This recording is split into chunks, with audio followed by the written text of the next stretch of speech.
நேற்று வீடியோவில் கூட நான் லாஸ்ட்டில் சொல்லியிருப்பேன், எவ்வளோதான் ரிவ்யூஸ் அண்ட் வீடியோஸ் போட்டாலும் ஓட்டிங்னு ஒருத்தர் ஃபுல் வீடியோ லைவ் பார்த்துருப்பாங்கல்ல, அவங்க தானே மார்க் போடுவாங்க, அவங்க தானே டைட்டில் கொடுப்பாங்க.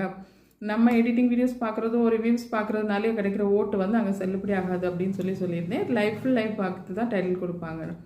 அதே தான் இப்போ நம்ம ஒரு பாயிண்ட் சொன்னால், எவ்வளோ தான் பிஆர்ஓ நெக்ஸ்ட் வந்து எவ்வளோ தான் சாஃப்ட்வேர் யூஸ் பண்ணி அந்த ஓட் பண்ணியிருந்தாலும் அந்த ஓட்டை வந்து கண்டிப்பாக அவங்களால கள்ள ஓட்டுன்னு கணிச்சு எடுத்துட முடியும் அப்படின்னு சொல்லி பூர்ணிமா சொல்லியிருந்தா.